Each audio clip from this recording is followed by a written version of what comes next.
तर मुंबईच्या रिअल इस्टेटमध्ये स्वतःला मार्केट लीडर म्हणून घेणारे नियम पाळण्यात मात्र बॅक बेंचर का ठरतात? अंधेरी पूर्व MIDC रोड नंबर 11 जिथे लोढा डेव्हलपर्सचा एक प्रकल्प उभा राहतोय, पण या भव्य प्रकल्पाच्या भिंतीमागे नागरी हक्क आणि पर्यावरणाचे नियम पायदळी तुडवले जात आहेत. फुटपाथवरील अतिक्रमण, एन्व्हायरमेंटल नॉन कॉम्प्लायन्स आणि मोजमाप करणाऱ्या यंत्रणेचा तांत्रिक घोटाळा उघडपणे या ठिकाणी पाहायला मिळतोय. तर मुद्दा क्रमांक 1 आपण पाहूयात. एन्क्रोचमेंट. लोढांच्या या साईटवर पादचारांचा अधिकार असलेल्या फुटपाथवर बांधकामाच्या विटांचा ढिगारा लावण्यात आलाय. MMC ऍक्टच्या कलम 313 नुसार हा सरळ दखलपात्र गुन्हा आहे.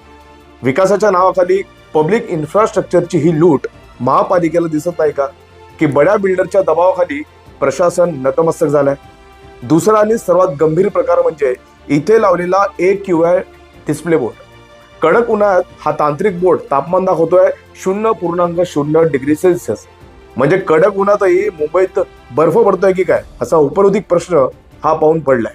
याचा तांत्रिक अर्थ असा की या यंत्रणेचे कॅलिब्रेशन केले नाहीये किंवा हा बोर्ड केवळ दिखाव्यासाठी लावलेला आहे. जर तापमानाचे आकडे चुकीचे असतील तर हवेच्या प्रदूषणाचे आकडे तरी कसे खरे मानायचे?